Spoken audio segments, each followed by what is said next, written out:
ગુજરાતના પાટનગર ગાંધીનગરથી પેરીફરીની આવેલા દહેગામની નજીકના ગામમાં ઝેરી દારૂ પીવાથી 2 લોકો તો મોતને પહોંચી ગયા છે અને બીજા કેટલા લોકોના મોત થશે નક્કી નથી.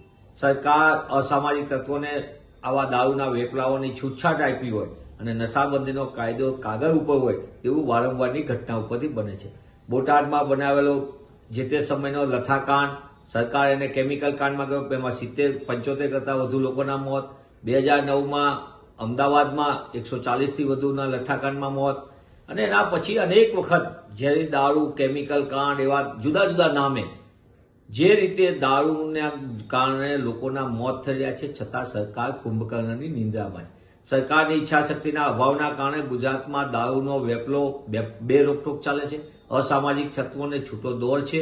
અનેક અનૈતિક પ્રવૃત્તિઓ ચાલી રહી છે, પણ સરકાર ખાલી વાતો કરે છે.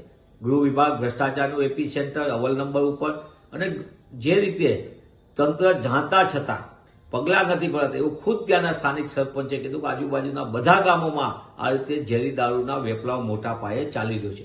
તો સરકારને હું પૂછવા માંગુ છું, સરકાર શા માટે અસામાજિક તત્વોને આવો છૂટો દોર આપ્યો?